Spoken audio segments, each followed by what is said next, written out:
Welcome to the Jazz Flyte podcast. I'm your host, Darrell Scott, and together we will dive into the lives and careers of the jazz legends who have left a rhythmic imprint on the world. Be prepared to reminisce on the highs and the lows of their musical journey and the trials that sculpted their timeless musical gems. We'll preserve the legacy of these extraordinary maestros and find inspiration in the melodies of their lives. Subscribe now and never miss a beat. Now, let's get to the show.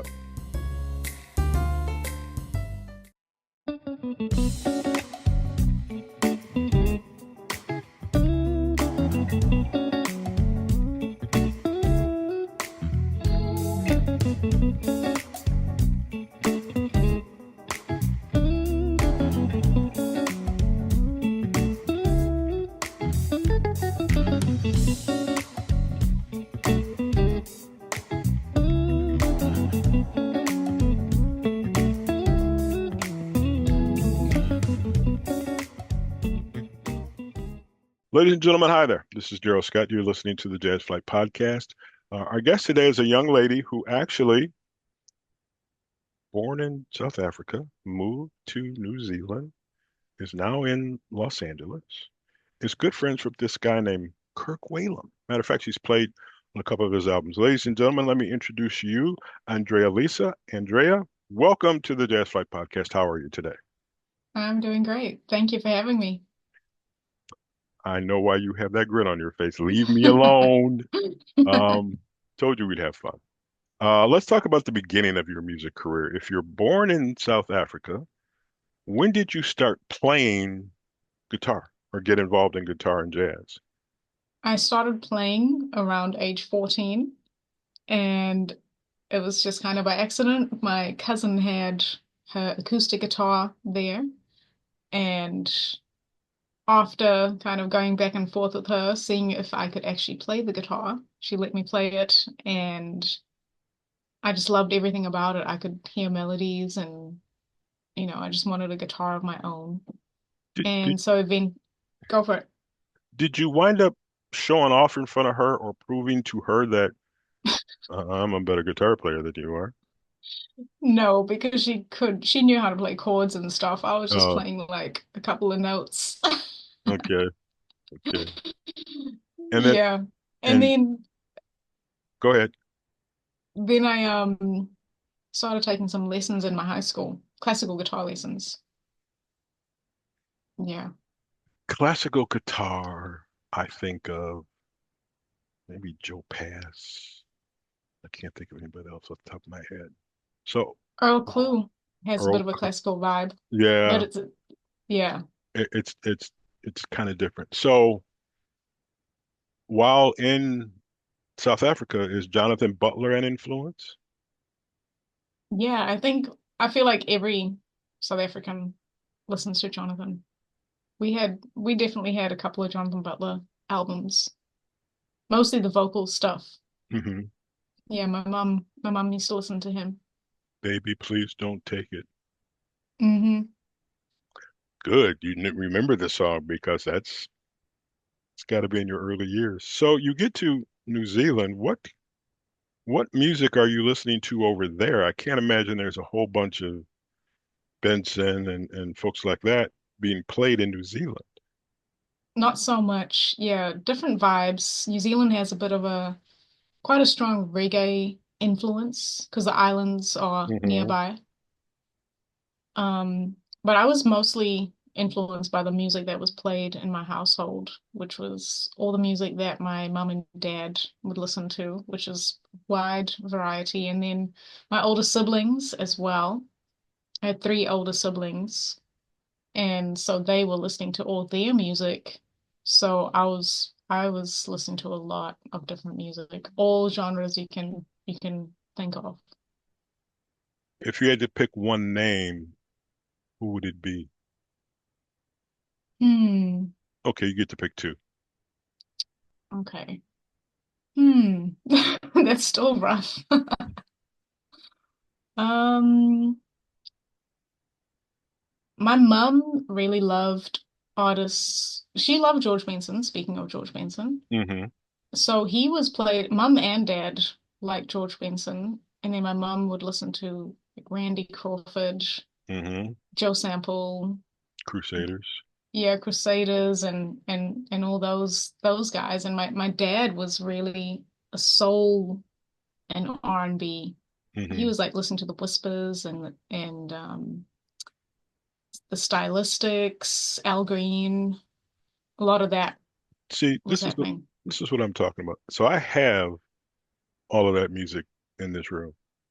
We were Mm, talking about how I pick up a CD and play a track and then put down, playing up, think of a track and blah, blah, blah. So now you've started something that I will have to go to once we are done. There'll be some stylistics and whispers, both albums and mm. CDs. I have a whole bunch of albums over there in front of me and CDs to the left and to the right of me. Sounds like a bad karma. Um, sorry. Um, you're good friends. You've met. How did you meet Kirk Whalum? We met on a cruise ship when I was working with my band.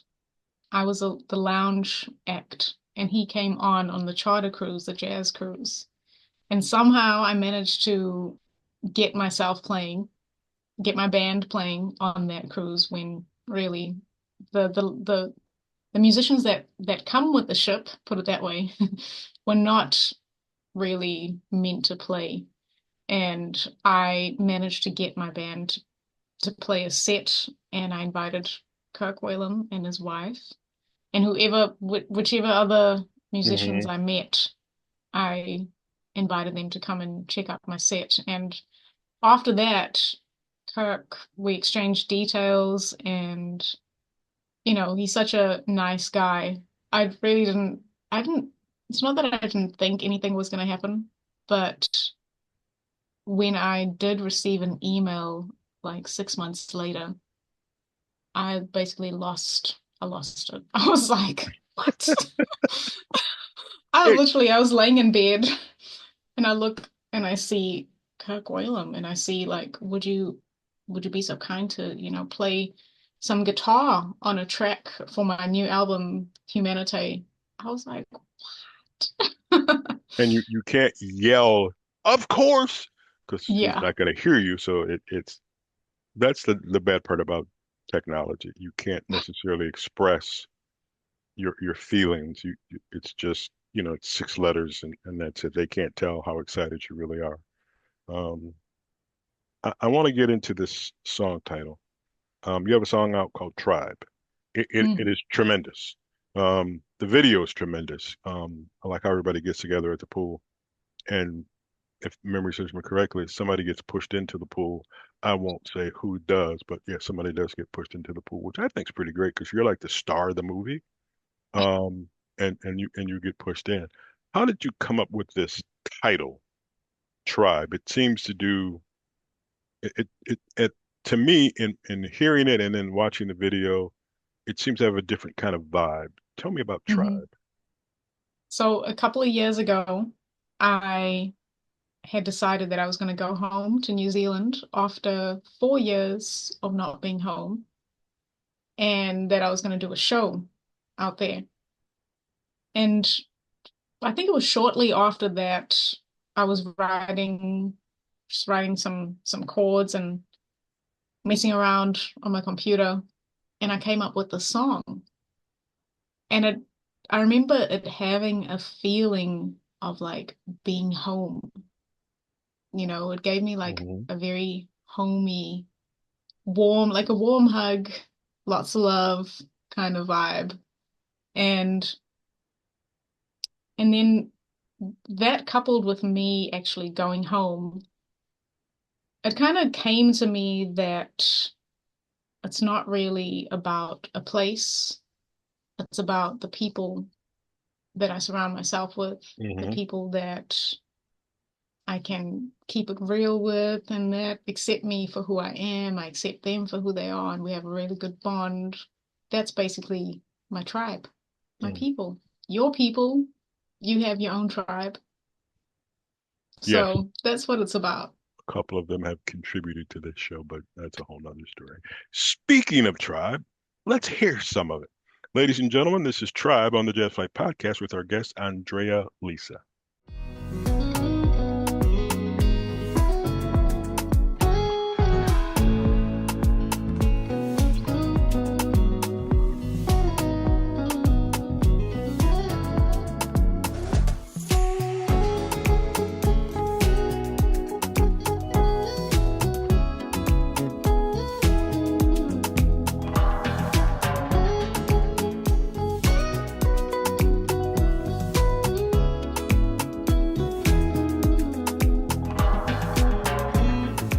Welcome back to the Jazz Flyte podcast. I'm Darrell Scott. Our guest today is Andrea Lisa. You just heard a song called Tribe. I was watching a video called Vortex, which is actually the song we played in the very beginning of the show.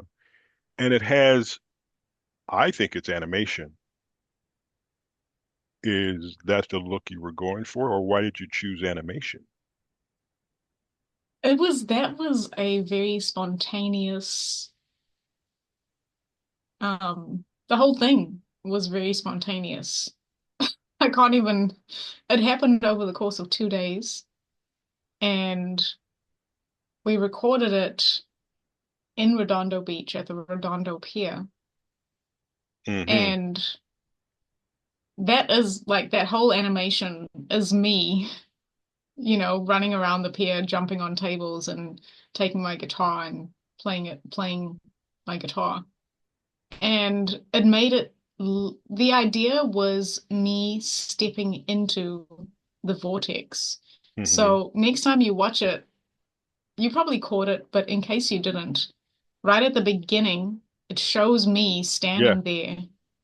And then all of a sudden, when I jump on the table, I'm like looking at my legs. I'm kind of, what is going on? And I realize that as this like thing kind of opens up, I've stepped into the vortex. Mm-hmm. And then all of a sudden, I'm like, oh, cool. I can like, I'm gonna run around now. I'm in the vortex and I'm super happy. So I jump off that table. I go and dance a little bit. I go and look around, and it looks like I'm kind of in space in some Yeah. kind of. So this animation turned different objects into it kind of just made everything look like dark and look like there were stars in the sky and all that. And it's all about people have asked me what they think, like what Vortex is. And it's really it's like a mind space that you like a flow state, when you're just in the vibe of something, you're not thinking about what could go wrong or Mm-hmm. like, you're just moving. And sometimes these moments may happen for a couple of hours when you're doing some activity or whatever it is, or it could happen for days or months or, you know, maybe just whatever, a moment. So that's what the vortex actually is. It, So is all of that your idea? Did you create that? Was that the vision you had when you came up with the song? I was inspired by a lady named Abraham Hicks. I don't know if you've ever heard of her. Mm-mm. She speaks about going into the vortex and trying to go there as much as you can and not to focus on like, all the negative things that happen in your life. Right. And that the more you can, sometimes if you're in a good headspace and something happens or, somebody bumps you by accident while you're in the grocery store or whatever, if you're in a good space, you're not gonna be like, what the hell? Right. Yes. You're just like, oh, yeah, sorry about that. Oh, yeah, no, that's cool. Like it's all Right. good. But let you be in a bad space, headspace, if somebody does that, you're like, Right. I know exactly how you feel. I've always tried to be, I'm that fun guy who always has something to say and other people can read me. I hmm remember, this is no ill will on anybody. I'm in the grocery store. I'm going to get some meat. I'm at the deli counter. And this is during COVID, so everything is 6 feet apart, blah, blah, blah, the way they want to do it. So they've got, you can't walk up to the display case. You're 6 feet back, and there's three spots. So there's three people here, and I'm the third person. And then over here to my right, that's where you pick up your order. So this other woman comes up. There's three of us standing there. There's a woman picking up the order. This other woman comes up and just gets up there and has her face all plastered in the window and everything. And I'm like, I'm not gonna say anything because it would be wrong of me to say anything. The other two women up there lit into this woman. And I'm Ooh. like, okay, I'm now just gonna stand here. And then once this woman walked away, I had some kind of quick-witted comment. Um, and that's what you do. Um, okay, I'm going to tell this Yeah. story. So I'm in the same grocery store, and over the PA system comes, um, Fred, come back to liquor. Fred, come back to liquor. Yeah, you have the same response. I can see it. Um, and I go around the corner, and there's a woman walking up the aisle to me, and she looks at me and says, "Yes, you heard it," and I'm laughing too. Like I just burst out laughing, and I'm like, I can't do this. I can't. But there are just times when it's better to be quick-witted and have a joke as opposed to being the bully, so to speak. Yeah, Um, it to me it to me it's more fun. It just is. for sure. I I I feel the same way. I enjoy making I enjoy making people laugh more than anything in the world. I do. We have Uh, that in common. I'll do anything to make someone laugh. I'll even oh, like hide under the table when they go down to get the laundry or whatever. Like I'm just gonna do see, whatever it takes. you and I should never hang out. Never. Because it would be one of those things. We wouldn't say anything. We wouldn't plan anything. We would just look at each other and go, "Yeah, we got to do that." I snuck Yeah, into our cafeteria one time, crawled on the floor. This woman had taken her shoes off. I crawled under her chair, took her shoes, and took them back to her desk. that's And funny. and all the people around could see me, but realized don't do anything. She got up to go, and then I come back into the cafeteria, and I'm like sitting next to her and talking and everything, and I'm like, oh my Uh-huh. God. But sometimes it's just better to That's do. funny. You have to. I'm more about fun than anything else. And most of my friends will tell you that talked to a guy that I worked with the other day. He said, I thought you were a hard person to get along with. I go, no, I just don't want to do your work. I have enough of my own. And he and I now are great friends. We still stay in touch. Your Where do you get the inspiration for your music? Vortex is wonderful. Tribe is even wonderful, but where do you get this inspiration? Where does this come from? I only write from how I'm feeling. So Hmm. if I'm writing lyrics, it's definitely something that I've been through. It's not just me like, oh, I feel like writing a love song. So yeah, it's all just based off my emotions. And I feel like as much as I'm a fun person like you are, I'm pretty emotional. Like whatever I'm going through, I'm like feeling that. So if I'm feeling a good vibe and if I pick up a guitar, like I can translate that into, it's just like the tribe story. It's like I was going home. And for me, even though home is New Zealand, tribe has an African feeling. Hmm. You know what I mean? Like it has a little African vibe in there because that's in my roots, you know. So it's all vibe and tuning in for me. So like tuning into my emotions and expressing it through my music. Oh, this is just a knowledge question. How long is the flight from LA to New Zealand? About 12 or 13 hours Oh my direct. God. Oh my God. Yeah. I can't fly from Cleveland to Los Angeles. I can't. Oh yeah. It's the most, and then I feel confined. Um, And South Africa is worse. It's worse. It's like take me like 2 days to get there. Like not 2 days, but man.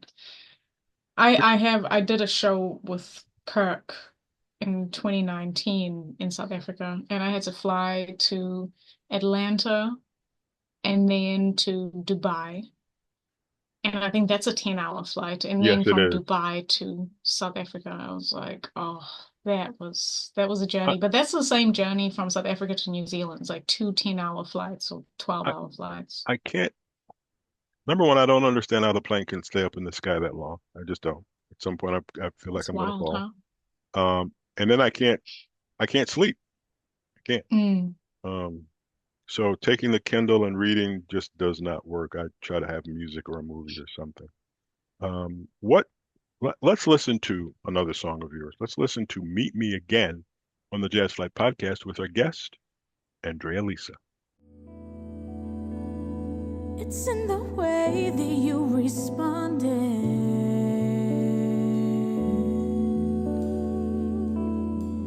It's in the way that you reacted. It's in the way that I responded. We didn't know before.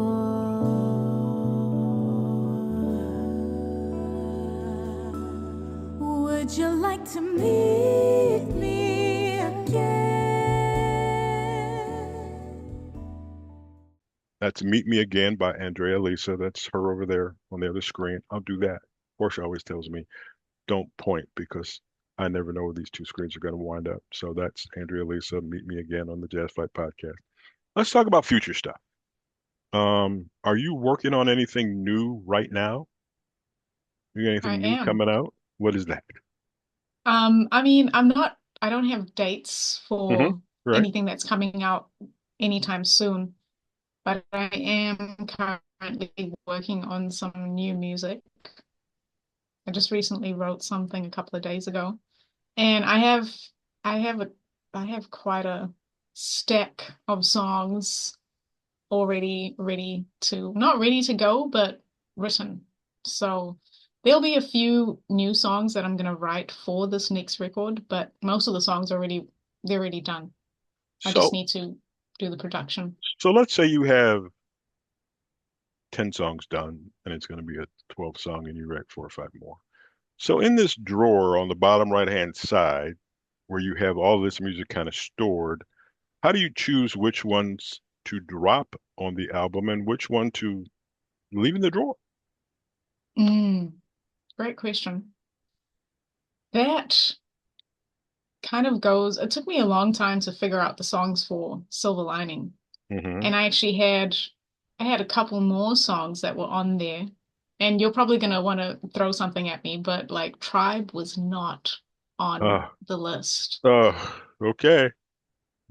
Yeah. When I tell you that Tribe only made the cut for the album, that was a lost song to make the cut. Uh, There was another song that I was gonna have on the album, and I'd been working and working on the song and like trying to get the drums right or trying to get the form of like where we're gonna go here. And the song it's a vibe. It feels good, but it just wasn't feeling complete. hmm I didn't get to that point where I was just like, okay, I don't think I need to do anything else here.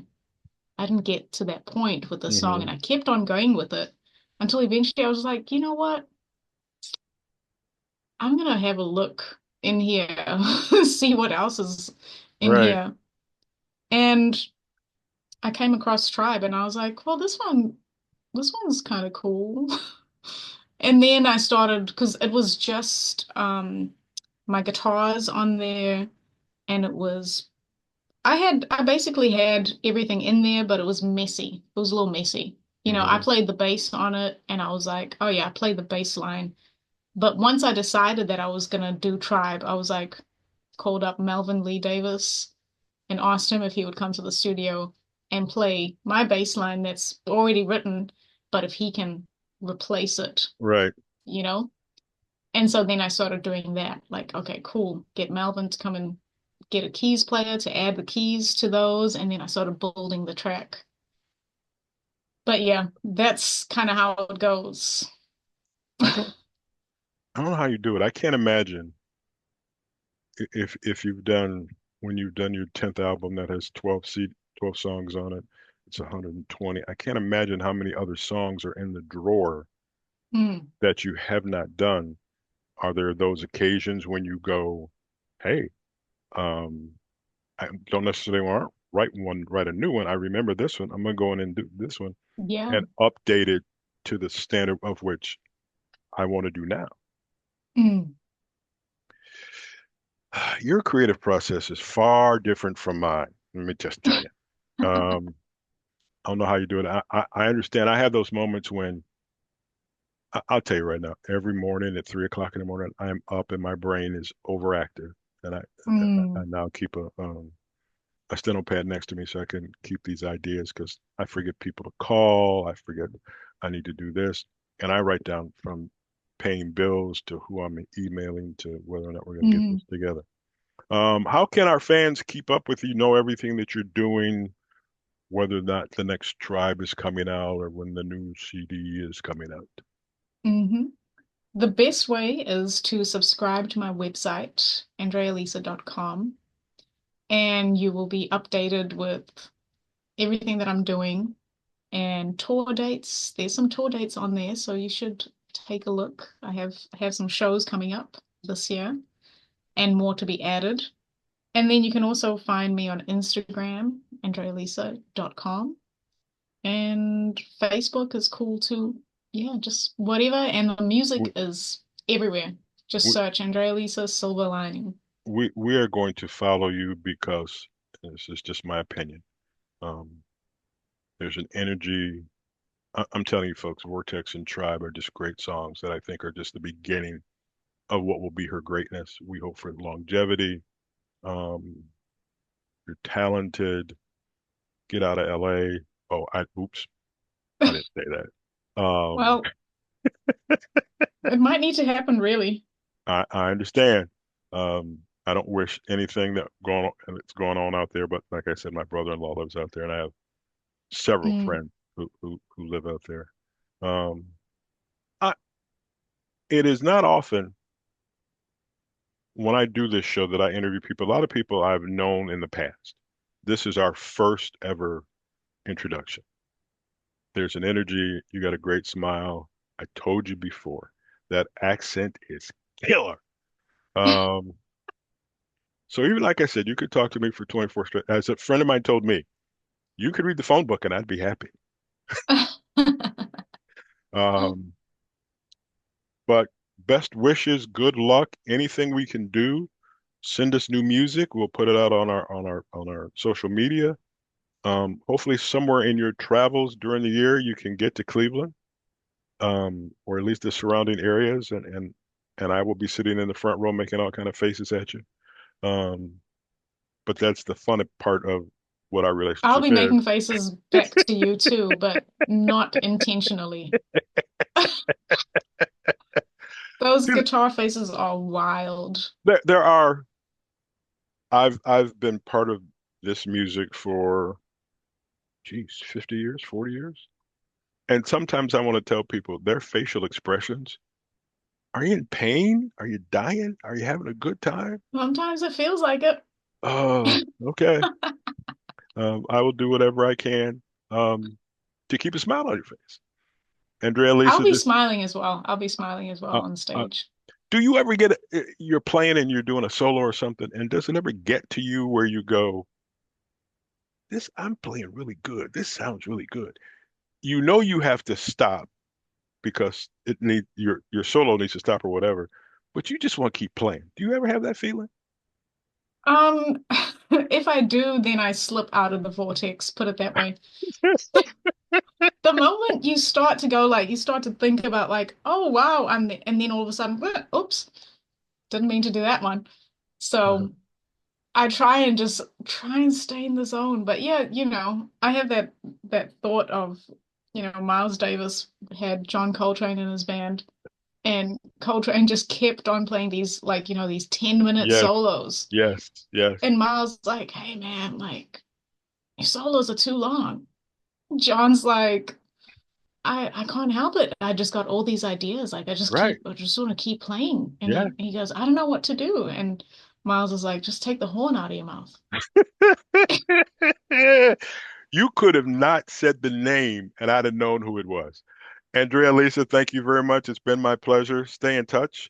I will stay in touch. We're looking forward to more great music. So we'll talk soon. Thank you. You take care. Not a problem. Ladies and gentlemen, you've been listening to the Jazz Flyte Podcast. I'm Darrell Scott. We'll join you again next week.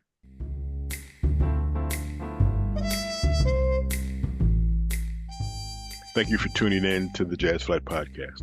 I hope you enjoy these stories and soulful melodies that grew through the doors of time. If you want to stay connected with the latest updates and episodes, don't forget to subscribe to my channel and hit the notification bell. Until next time, I'm Darrell Scott.